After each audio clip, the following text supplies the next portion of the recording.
I'm working on this natural piece of amethyst. I'm going to grind a flat spot here on the top, and then glue the dop on there, and then we'll be able to get to cutting.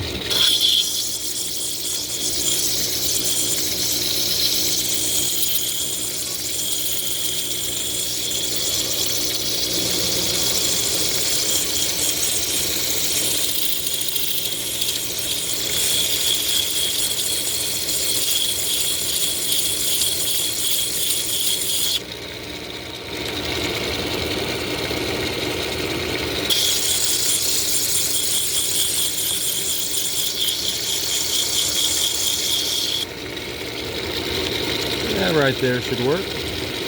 Now let's glue the dop on.